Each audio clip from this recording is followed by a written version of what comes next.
We're joined by Andriy Sydelnykov, politician and leader of the international movement Speak Louder. Andrei, welcome to Freedom. Yes, good evening. Am I right in understanding that this sort of obsession Putin has with the war, which we've talked about so much, has already started to worry those who are closest to him and who also make certain decisions or carry them out? Well, I wouldn't say it's worrying them. This started quite a while ago, but now you can see there's a whole wave going on.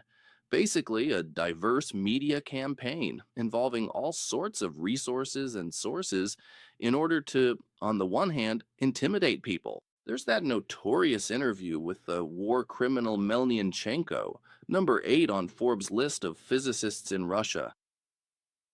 Naturally, all of this is connected.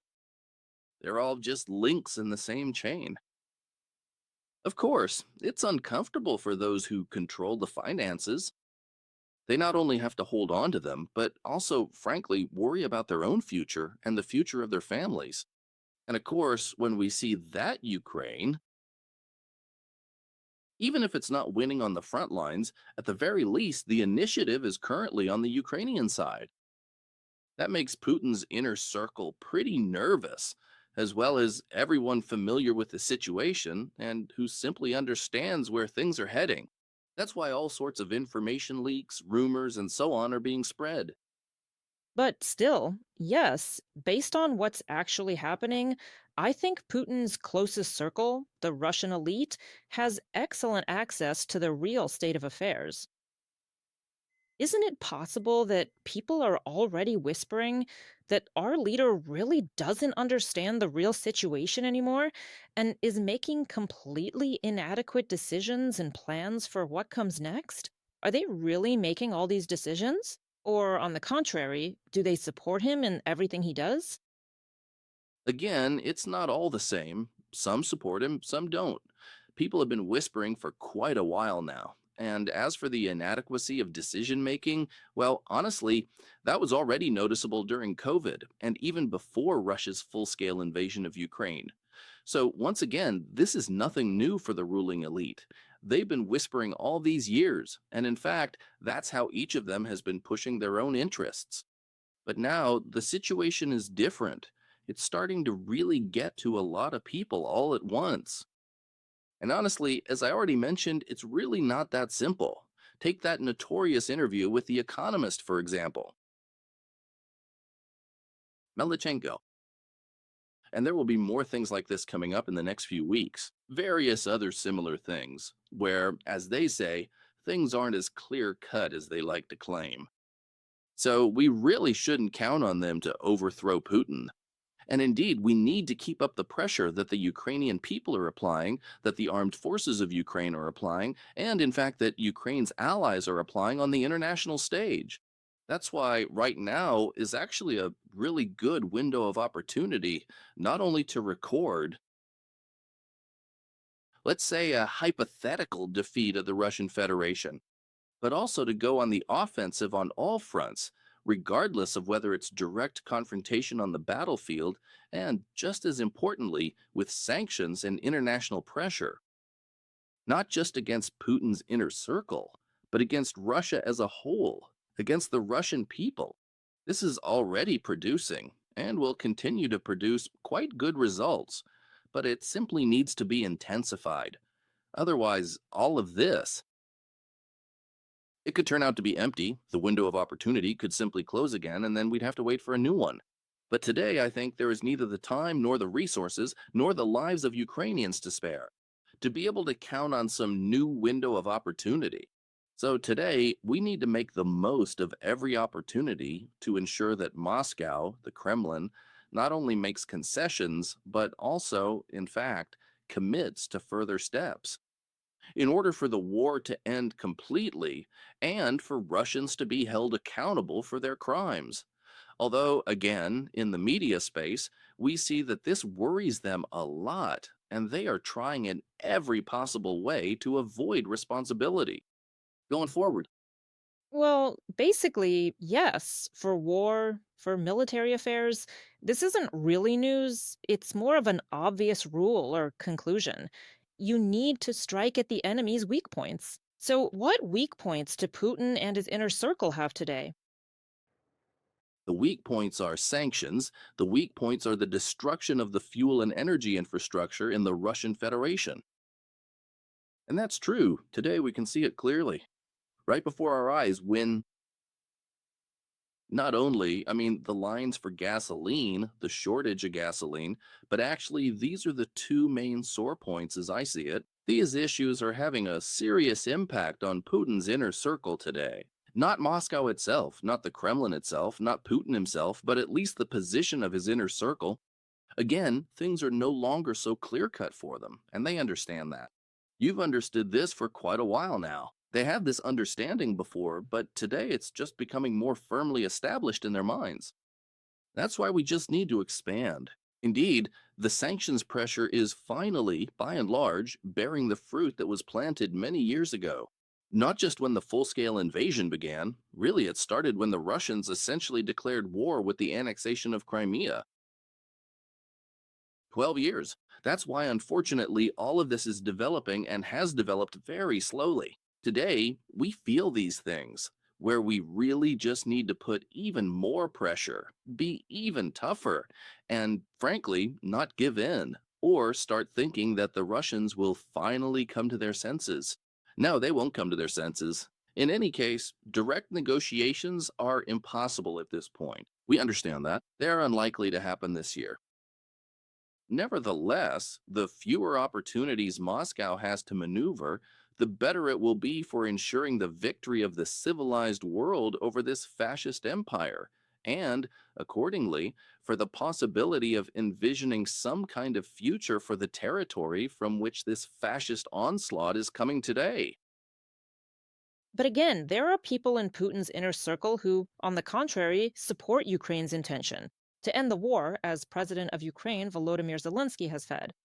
He reminded that these very Ukrainian long range strikes have already reached several regions of Russia, as well as targets in the temporarily occupied territories of Ukraine. And despite the Kremlin's public statements about being ready for negotiations, Russia's actual actions right now show the opposite. In Kyiv, they're convinced that the only language Moscow understands today is the language of force and systematic pressure. That's the kind of statement it is. Among other things, it raises the issue of negotiations, the negotiation process that we are all approaching but can't seem to actually reach. Right now, this topic isn't really being discussed in detail for a number of reasons. Basically, how much can we really move forward with any negotiation processes right now? And how successful could they be if there is actually someone who can influence the Kremlin from within to take a different approach? Because essentially, what we've heard before was that either Ukraine surrenders or no one talks about anything, just stalling for time. But even Trump is tired of this now, and as you've mentioned several times already, many people in Putin's inner circle have also started to realize that things can't go on like this. Well, look, regarding possible negotiations, and I want to stress again, possible negotiations, which I personally don't believe will happen this year. Yes, there are still 6 months left until the end of the calendar year. I think several steps need to be taken by, once again, Putin's inner circle if they want to at least not just protect themselves, but somehow influence the situation and bring about some kind of change. I wouldn't really agree with the positive angle in the sense that they all just want to get themselves an indulgence. And frankly, they have no options left except to remove Putin from power one way or another. How they do that is up to them to decide. And then they need to put forward a negotiator from among the ruling elites who will sign Russia's capitulation. On what terms will this happen? Only then will there be an opportunity to negotiate. I'm afraid they're not capable of that yet. They understand this, but they're not able to take such steps, and mentally, they just can't do it. They still haven't come to terms with the fact that sooner or later, Russia will have to sign a capitulation and will have to commit to paying reparations. But again, there will be some terms. It's hard to say today, but they still don't get it. This definitely won't happen this year. And as for the future, again, I'm not some Cassandra to predict what will happen. The way out, as I see it, and as I say, is really only one for them. With a take, most likely no at this point in time. What will happen next? Well, we'll see. Putin is facing a pretty tough August, and September will be tough as well. And after that, the Kremlin will have to take some pretty unpopular measures, which, as of today, they seem to be ready for, but the situation is changing so quickly because of the arrival of those friendly birds from the armed forces of Ukraine, let's put it that way. So, accordingly, everything could actually shift quite quickly. But I repeat, to count on serious negotiations, on them not dragging things out, and on these are constructive proposals. As of today, from Moscow, I think it's absolutely impossible to count on that. We really need to set much tougher conditions than what we're even talking about right now. And we ourselves are thinking about this in order to pull back and essentially conduct a normal negotiation process. But I'll say it again, Russia is not capable of that yet. Will it become capable? This year, I'm not at all sure. And I think that all of this can only happen next year. Again, there are a lot of different factors that will influence this. That includes the legislative elections in the United States in November. It also depends on how the armed forces of Ukraine will use their means to, let's say, leave people without electricity and heat, just as the Russians did for several years in a row for Ukrainian citizens. So, if there are, let's say, successful arrivals of those good birds, then accordingly, the negotiating position will shift toward, let's say, a more normal approach to negotiations. If that doesn't happen, well, it's going to be pretty difficult. Again, we're stuck in this kind of informational and international swamp. At this point, it's really hard to say what steps could actually be taken. Once again, we need to see how events develop. Well, yes, I just want to clarify one thing. Ukraine strikes only at military targets, legitimate ones, exclusively. And right now, from Moscow, from the Kremlin, and on international platforms, there's a constant attempt to equate the victim and the aggressor. And there are statements about this as well. This is an entire Kremlin strategy. In reality, a huge number of agents are involved here. Public agents, both inside the country, and every single one of them signs off on it. I'm talking about public figures who speak out, let's say, on political issues, and all of them have documents signed by Russian social services. They all signed these things. I want to emphasize today there isn't a single public figure in Russia. Not a single person who is present doesn't have obligations signed with the Russian special services. Agents are involved, direct, indirect, or just well known figures. Those who are in the West among Russian citizens. But again, let me repeat, I'll go back to what I've been discussing these last few days this interview. The Economist journalist Arkady Ostrovsky, who he has also signed up, he was recruited by the Russian special services a long time ago. So it's absolutely no surprise that things like this appear in such respected publications. The tentacles, this Putinist fascist KGB octopus, have spread all over the world. Unfortunately, fighting it, even if it's possible at all, is extremely difficult because there's a huge number of these so called agents. They are spread out basically across all local spheres, economically, politically. Accordingly, a huge number of journalists are, let's say, subsidized by the Kremlin, even many of those who aren't yet involved with the Russian special services. That's why this is a big problem, but it's a problem for the future. First and foremost for European countries where Russian citizens live today and live legally. But that doesn't make the problem go away. So a huge amount of effort will still need to be made in this area as well. Well, basically, that's part of why we're here together, to make this octopus's existence meaningless, even if we can't cut off its tentacles. In other words, to call things by their proper names, and to say that, yes, there are all kinds of situations. There are a lot of statements like that. Russia spends money on things that benefit itself, including distorting the truth. And we need to pay close attention to all of this. By the way, you mentioned this as well. August September is a kind of deadline for Russia, and I'd like to talk about this in more detail. I'll start by saying that there are indirect signs that the pressure is already starting to be felt inside Russia. These signs are appearing, and according to the latest poll by the Russian Public Opinion Research Center, Putin's approval rating is dropping, and it's been going down for the second week in a row. One of the reasons cited is precisely the consequences of Ukrainian strikes on oil refining infrastructure, which have already led to a fuel crisis and rising prices, something that ordinary people are starting to feel. And people are feeling it all across almost the entire territory of the Russian Federation at the same time. But at the same time, Moscow's official position remains unchanged. The Moscow Times, for example, writes that the head of the Russian Foreign Ministry, Lavrov, has once again stated that Russia does not intend to agree to any ceasefire along the front line and will continue to pursue the goals of this so called special military operation. Peskov is now openly calling it a war. So it seems like there's already some kind of disconnect here. Something has happened to him because of these events? But still, yes, September. I understand that elections, or rather pseudo elections, are supposed to take place. Let's call things by their real names. And so, given this kind of tension, how can they even take place? And how do you see the whole development of this political pre election situation in Russia in the near future? Yes, well, again, it really doesn't matter, neither the pre election situation nor what will happen against the backdrop of the elections, because for the Kremlin, and frankly, all Russians know this perfectly well, as do people abroad, there haven't been any real elections for a very long time.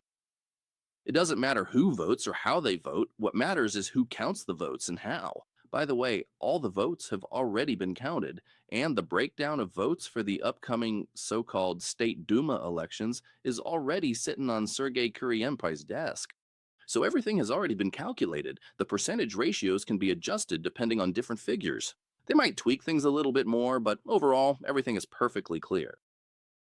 The Kremlin and Putin couldn't care less. First and foremost, let's say about the certain minor complaints from Russian citizens about what's ahead for them and how every day they're trying to find gasoline. People with money are managing just fine, I have to say. I know that in Moscow, under the FSB's wing, they've organized so called deliveries, gas cans for crazy amounts of money. So the gasoline itself costs as much as it does at the gas stations, but the delivery fee is enormous. And there are buyers for it. It's a completely new and excellent business they've set up. Literally, all of this has been organized just in the past month. So these people are doing just fine. As for how ordinary people are doing, they really don't care. There's no resistance from Russian citizens. As of today, as of the so called elections on September 20th, they won't take any action. So you shouldn't count on anything happening here either, but there are a huge number of so called good Russians involved inside the country and abroad too, trying to whitewash and legitimize these kinds of election cycles. We see this happening every day. Really, there's a huge network of agents at work and massive amounts of money have been invested. So people can complain as much as they want, but in terms of politics and helping Ukraine or ending the war, they won't be able to achieve anything as of today. That's absolutely clear. Another thing is, I wouldn't put much stock in those ratings or their accuracy, because all these ratings are released under the strict control of the Russian security services and the presidential administration. So apparently, if there's a decline, it's probably beneficial for certain Kremlin factions. They'll always maneuver within this balance until, again, who knows, maybe the sword of retribution falls on the shoulders of one criminal or another.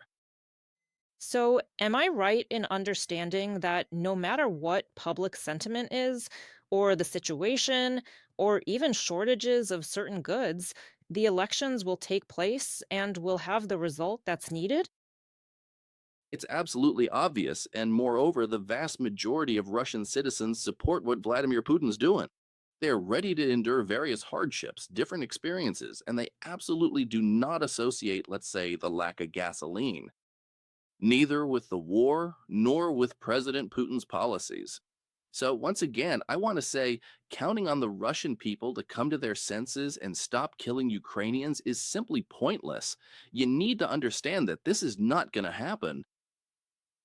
People pay taxes, and these taxes are turned into bombs that are dropped on peaceful citizens of Ukraine.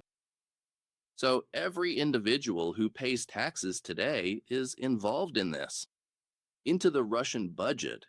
And to say that Russian citizens are supposedly protesting against this war more and more every month is simply a lie spread by Kremlin agents. You said Russian citizens. For us, that's a pretty familiar term. We all understand what it means. But I had an interesting thought, that in ancient Greece, the word citizen actually meant a free person. In that sense, So, how correct is it to call them citizens now? well, listen, we're on the air right now. Of course, I can say what I really think. I don't think the viewers would like it, though. People really don't like it when you call things by their real names. But what can you do? Yeah, there are some familiar phrases we use. It's clear that Russian citizens today are simply unable to reflect on their own actions, let alone the actions of the Russian authorities. Their brains have just been atrophied by propaganda, decades and years of it. And actually, based on what I have personally gathered from sources inside Russia, it is quite clear that, of course, they do not at all approve of the ongoing attacks on the oil refineries. So, in their hatred, they don't curse the government, not Putin, not the Russian officials. These criminals who are in power in every region, they curse Ukrainian citizens instead. That's how propaganda works. That's what they've been hammered into their heads for so many, many years. Their brains have atrophied from this amount, let's say, of the population. If you prefer the word citizens, well, I'll gently call them the population too. Well, yeah, I don't know if I like that word, but it's not really about whether I like it or not. It's just a bit of a philosophical reflection. We've gotten a bit sidetracked, but let's get back to specifics. And the specifics are that Russia is once again tightening control over the internet and restricting the use of foreign SIM cards. Now, even roaming tariffs are subject to exactly the same filtering as those of Russian operators. Previously, connecting through a foreign operator allowed you to bypass some of the restrictions imposed by Roskomnadzor, but now that option will no longer be available. But right now, there are about 2 million of these cards in Russia, of which around 500,000 are used regularly, mainly to access the internet. However, the Russian Ministry of Digital Development, of course, explained all this by saying that the restrictions are supposedly necessary to counteract all foreign SIM cards and Ukrainian drones. But once again, we see who is being blamed. Again, everything is being blamed on Ukrainian drones. But overall, these restrictions are clearly connected, obviously, to the fact that, as I understand it, for the regime, it's unsafe to allow any information to be obtained using such SIM cards. On the one hand, yes, but both the Kremlin and others understand perfectly well that only a very small percentage of the population in the Russian Federation seeks out information using the internet. Actually, in reality, again, the Russian people should, for now, be thankful that Putin hasn't shut down the internet completely, as has long been planned. The technical capability to do this already exists. Last year was all about setting this up. This Chinese equipment, following the Chinese model of internet access. So technically, Russia is prepared. But on the other hand, there are still certain circles for whom, let's put it this way, it's a business, and for whom, basically, the loss of free internet access for citizens, again, we weren't bothered by it ourselves. So, actually, I'll think about how to call this differently in a more, let's say, elegant way in the future. So, it all depends on the finances. It's huge amounts of money, IT, and everything else. This really is a huge business that feeds Russian criminals. And the money transfers go not only, of course, to the budget, it's a major component of corruption. So we'll see what happens here. People are always thinking and waiting for the day when the fridge will beat the TV. And here, basically, it makes sense because for the authorities, it really would be great to shut all these things down so that, let's say, the forces, those who monitor order on the internet, could be reassigned to other areas. And honestly, there are already enough people out on the streets, as we can clearly see. But just imagine if these people are freed up, what an army of idle hands that would be. How they could fill new units of the Russian armed forces with Russian conscripts. So, a lot of things are interconnected here. So, for now, they should be grateful. Exit visas are already being discussed.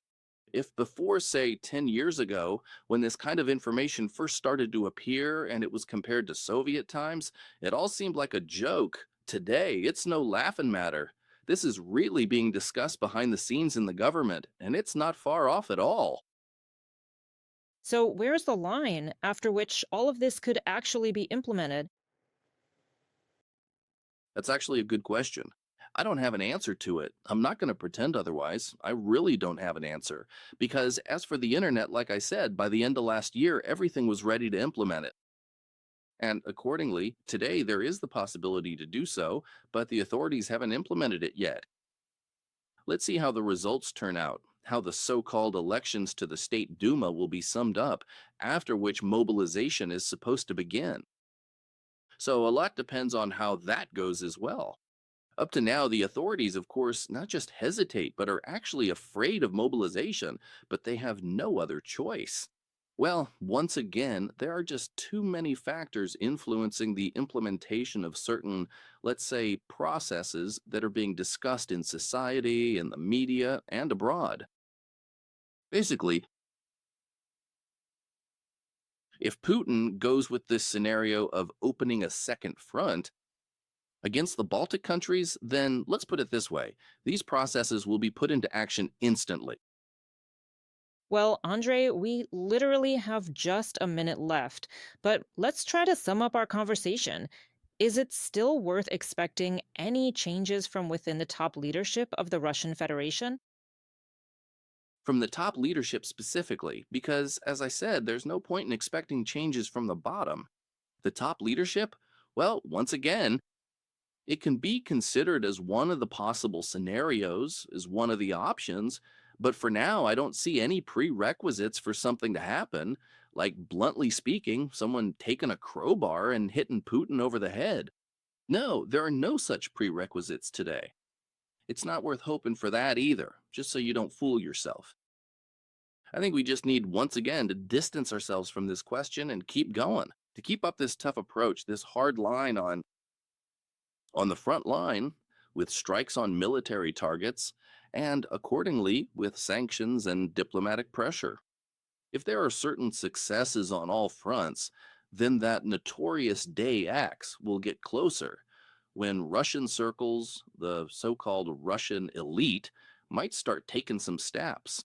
Today, there's no need to expect anything from them. We see that everything is orchestrated, all of it is under the control of the Russian security services and the presidential administration.